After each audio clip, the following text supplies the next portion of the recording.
everyone. Well, that was absolutely lovely. And what an honor to serve as the speaker here at the storied Jamaica Plain Forum, a vaunted platform for public oratory of all kinds, especially speech in the service of justice and social change. And so, as a kid, I would not have been called a shit disturber. I was a kind of shy, introverted kid, and I confess, standing here, I'm a little starstruck just breathing the air, imagining all the heroic voices, the abolitionists, the suffragettes, the Nobel Prize winners who have stood in this space before and inhaled and exhaled right where I'm standing. So thank you to my hosts.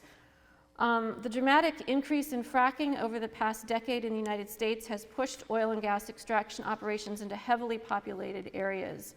And that's why it's not only a risk to climate, but a risk to public health. At least 6% of the US population, which is 17.6 million Americans, now lives within a mile of an active oil or gas well.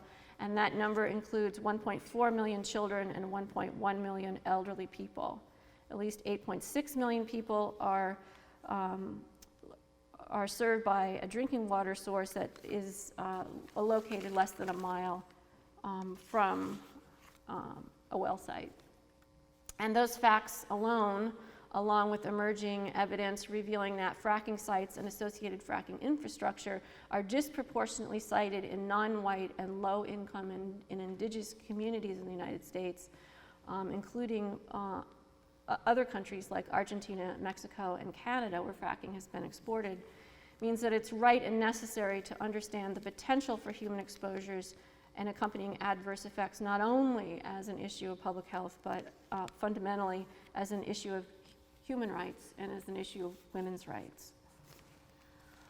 I have not yet seen an ecosystem that we have blown up and destroyed without some kind of unintended consequence for us, right? So understanding the bedrock as something that's literally metabolically alive helps us to understand why fracking is so poisonous. Because when you send fresh water down the hole, remember fracking goes down about a mile and the drill bit turns sideways and tunnels through the shale like a robotic mole. And then fresh water and explosives are sent down the hole to blow it all up and turn that into shards. If that's all fracking were, what would happen was the weight of the earth, called lithostatic pressure, would once again close those cracks up as soon as the fracking fluid came back out and the pressure was relieved, right? The gas wouldn't flow. To prevent that from happening, silica sand grains are sent down with the water because silica sand grains are physically structured in such a way that they resist crushing. They're like little buckyballs.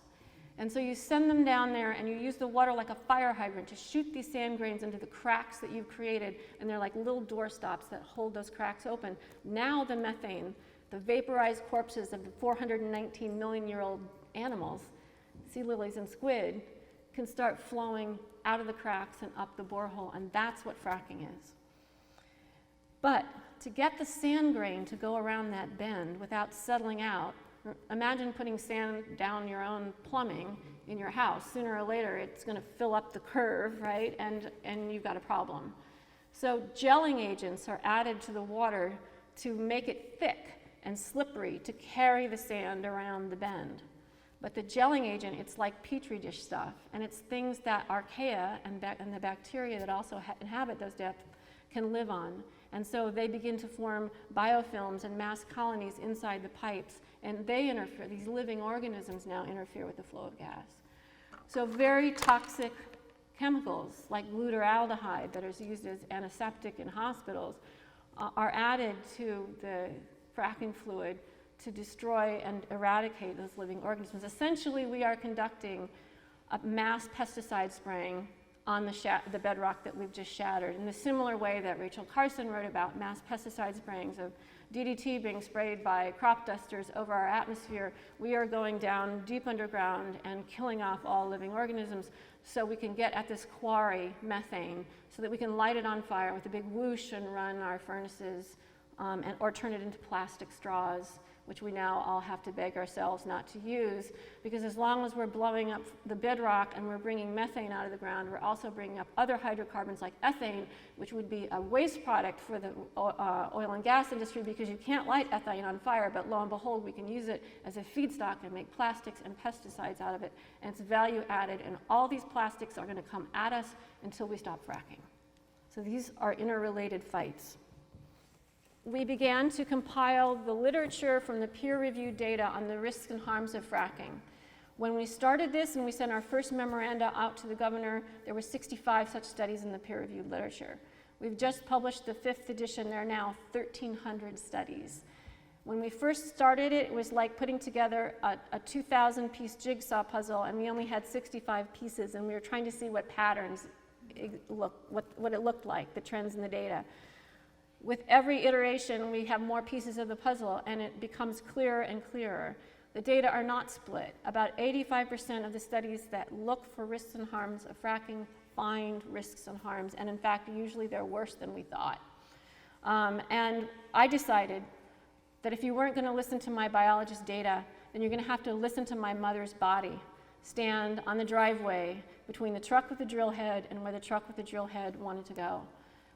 And that was the beginning of a sustained civil disobedience movement that went on for more than 2.5 years, that resulted in 650 arrests. And the cinematography of the arrests, with the handcuffs and the deputies, directors and cameras can capture. But you couldn't go in jail with me to hear what I was thinking, my 2 incarcerations of 15 days apiece. So I want to use language to tell you about that, and then we'll see the part that you can see with the camera. There is no coffee in the Chemung County Jail. There used to be coffee, but the new sheriff put a stop to all that. So said the women of cell block 5D at about 6:30 a.m. I had become a woman of cell block 5D at about 3:30 a.m., so the coffee situation caught my attention. My fellow inmates looked in at me through the bars, and they continued their briefing. Until tested for tuberculosis, all incoming prisoners are classified as keep lock, which is to say they have to remain inside their cells. The TB test takes 48 hours to administer, but medical personnel are not always available to read it. Budget cuts, baby. Thus, new admits can end up in 24/7 keep lock for up to 15 business days pursuant to 7.3.8 of the New York Penal Code. 15 days was the entire length of my sentence. Look, said an inmate named Nadine, we'll be bringing you meals and stuff. What do you need? I blinked through a coffeeless stupor. Some paper, a pencil, the Bible. Thanks. There are no clocks in the Chemung County Jail, and the fluorescent lights stay on all night, and so time was emancipated. In my 6-by-7-foot cell, time escaped and spilled over everything. It ran wild and unmetered. I breathed time into my lungs. I ate time. I read time. Whatever I was doing time. I was drunk with time, rich with it. I had enough time for once. Occasionally, I heard church bells and counted the hour, but a more reliable timekeeper was the window across the cell block, separated from me by 2 catwalks and 2 rows of bars. Its glass had been painted over, and I could not see beyond it to the outside world. And yet, each evening, the April light pushed through the panes, paint and all, and a diffuse ray of sun entered my cell. It wasn't really a ray, it was an echo of light, a whisper of light, and its daily arrival was like grace itself. Civil disobedience is like Planned Parenthood. The second word of the phrase doesn't exactly align with the first one. Where you end up bears little resemblance to the circumstances that kicked it off. You refuse the deputy's third order to get off the driveway, the one owned by the nation's largest natural gas storage and transport company, the one with the truck with the massive drill head strapped to its flatbed wants to drive on right now. Or you leave a condom in the drawer, and 12 years later your presence is required at a pet band performance in a middle school gymnasium. There's a clear causal connection between A and B, but you can't exactly call it a plan. And you might have strong spiritual and biological feelings about drinking water and the possible folly of storing explosive hydrocarbon gases from fracking operations next to and beneath it. And because of previous decisions, you might not now have a child who depends on that water. And even though you've testified in written letters and submitted expert comments, the company might go on violating environmental laws, polluting the lake, blithely paying fines, and planning for expansion. And so, because you believe strongly in the sanctity of water and loons and the beauty of the boy who plays percussion in the pet band because he broke his jaw in a bicycle accident, he had to give up the trumpet.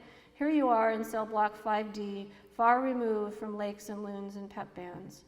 The new skill you've acquired for Earth Day is how to safely descend a set of stairs in ankle manacles and handcuffs. The letter from the pet band percussionist said, "Mom, I'm really popular now on account of you being arrested." Nadine and the others laughed. "You gangsta mama now." So mothers out front, our bodies ourselves, Mass 350, you've all turned me into gangsta mama, and I expect there's a lot more of you right out here. Thank you.